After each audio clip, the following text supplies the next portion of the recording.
सतत क्लिन्झिंग किंवा सतत फेस वॉश वापरल्यामुळे काय होतं ना, तुमचा चेहऱ्याचा ग्लो नष्ट होतो. क्लिन्झिंग केल्यामुळे हे नॅचरल ऑइल असतं ना, ते निघून जात. pH बॅलन्स बिघडतो. म्हणजे काय, ॲसिड बेस बॅलन्स असतो स्किनचा. नमस्कार सगळ्यांना, मी डॉक्टर नेहा जोशी. आज मी तुम्हाला सांगणार आहे सतत क्लिन्झिंग किंवा सतत फेस वॉश वापरल्यामुळे काय होतं. सकाळी आपण फेस वॉश करतो, दुपारी फेस वॉश करतो आणि रात्री पण फेस वॉश करतो. त्यात असतं मध्येच एखादं फंक्शन. त्यामुळे काय होतं ना, की त्याला जाण्याच्या आधी पण आपण फेस वॉश करतो. हे सतत फेस वॉश किंवा सतत क्लिन्झिंगमुळे काय होतं ना, तुमचा चेहऱ्याचा ग्लो नष्ट होतं.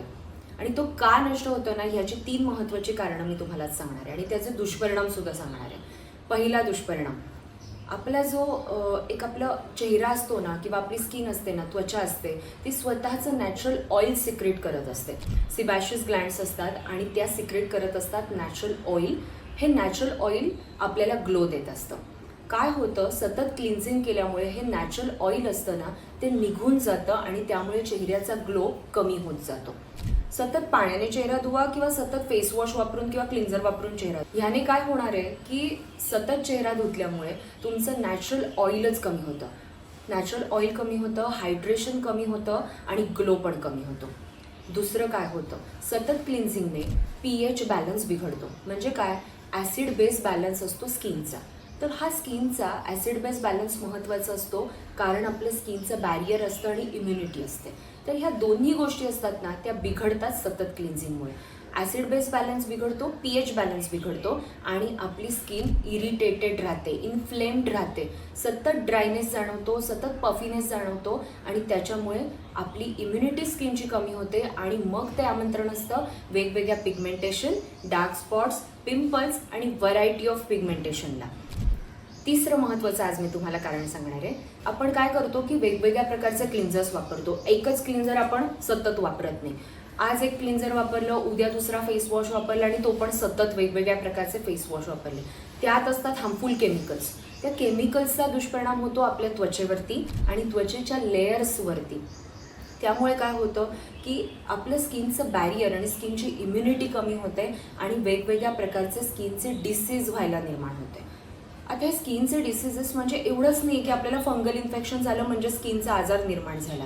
पिगमेंटेशन असू दे, अकाली स्पॉट्स असू देत, सनस्पॉट्स असू देत, या वेगवेगळ्या प्रकारच्या ह्या ज्या खुणा असतात किंवा फाईन लाईन्स असतात, रिंकल्स असतात, म्हणजेच एजिंगचे काही पॉईंट्स असतात ना, तर हे एजिंग लवकर दिसण्यामागे क्लिन्झरचा खूप मोठा रोल आहे. सतत क्लिन्झिंगमुळे काय होतं, डलनेस येतो, ड्रायनेस येतो, नॅचरल ऑइल्स जातात निघून आणि त्याच्यामुळे फाईन लाईन्स आणि रिंकल्स तिशीच्या आधीच दिसायला सुरुवात होते. म्हणजे काय होतं, सतत क्लिन्झर वापरल्यामुळे किती दुष्परिणाम होतात बघितलं का तुम्ही. सतत क्लिन्झिंगचे हे दुष्परिणाम तुम्हाला समजले. तुमच्या स्किन टाईपनुसार तुम्ही क्लिन्झर निवडला पाहिजे. आमच्या नव्यार्वेचे आहेत 2 प्रकारचे क्लिन्झर. पहिला आहे वर्णसंपदा फेस वॉश. वर्णसंपदा फेस वॉश आहे ड्राय आणि सेन्सिटिव्ह स्किनसाठी. तो बनवलेला आहे जोजोबा ऑइल, कुमकुमादी ऑइल आणि अतिशय सुंदर नॅचरल इन्ग्रेडियंट आणि मंजिष्ठापासून, जो ग्लो आणि ब्राईटनिंग इफेक्ट देतो. दुसरं क्लिन्झर आहे नीम आणि हळदीचा फेस वॉश, जो आहे ऑइली ॲक्ने प्रोन स्किनसाठी, जे तुमच्या चेहऱ्यावरचा एक्सेस ऑइल काढायला मदत करतं. हे 2 क्लिन्झर तुमच्या स्किन टाईपनुसार सांगितले, ते वापरायला हरकत नाही आहे. तुम्ही काय करायचं आहे, रात्री झोपण्याच्या आधी जेव्हा तुम्ही फेस वॉश करता किंवा क्लिन्झर वापरताना, तेव्हा एखादा टिश्यू पेपर घ्या. त्याने आधी आपली स्किन तपासून बघा की आपल्याला खरोखर क्लिन्झरची गरज आहे का, खरोखर आपली स्किन आपल्याला ऑइली वाटते का, तुमचं ऑन फील्ड जॉब आहे का, म्हणजे आपण सतत धूर प्रदूषणामध्ये काम करतोय का, मग तुम्हाला डबल क्लिन्झिंगची गरज आहे, म्हणजे 2 वेळेला फेस वॉश वापरण्याची गरज आहे.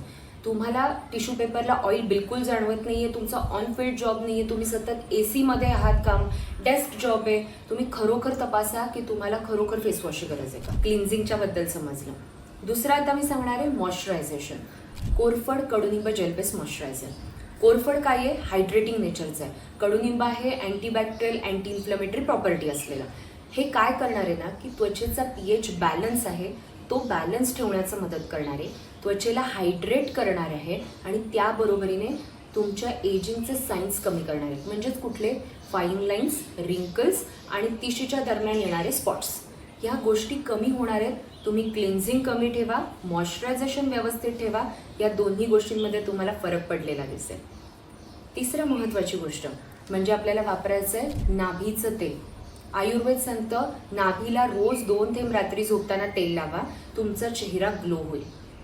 नाभी असतं संपूर्ण शरीराचा केंद्रबिंदू की जे करतं आपल्या शरीराला ग्लो देतं, सर्क्युलेशन इम्प्रूव्ह करतं आणि मग ग्लो देतं.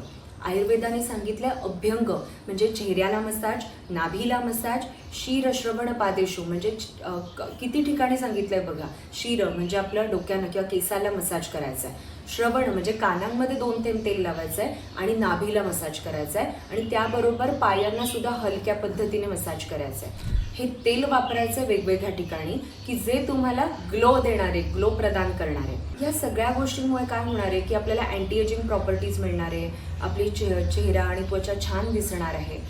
डबल क्लिन्झिंगचे दुष्परिणाम मी आज तुम्हाला सांगितले. किंवा आपल्याला क्लिन्झिंगची गरज नाही आहे आणि फेस वॉश आपण अति वापरतोय त्याचे दुष्परिणाम सांगितले. आता तुम्ही आम्हाला कमेंट करून सांगा की तुम्ही पण ही चूक करताय का आणि त्याच्यामुळे तुमच्या त्वचेवरती काही दुष्परिणाम झालाय का. हायड्रेशन या गोष्टीचा विचार हा वेगवेगळ्या पद्धतीने होऊ शकतो. त्यामध्ये एक महत्त्वाची गोष्ट, क्लिन्झिंग नको असेल तर टाळणं म्हणजे फेस वॉशचा अति वापर टाळणं. तुम्ही नक्की आम्हाला कमेंट करून सांगा.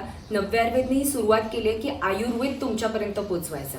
तर ह्या आमच्या मोमेंटला तुम्ही सपोर्ट करा, लाईक करा, शेअर करा आणि सबस्क्राईब करा. धन्यवाद. व्हिडिओमध्ये दिलेले वेगवेगळ्या प्रकारचे प्रॉडक्ट्स जर तुम्हाला ट्राय करायचे असेल तर तुम्ही www.navyayurved.com ला जाऊन नक्की खरेदी करा.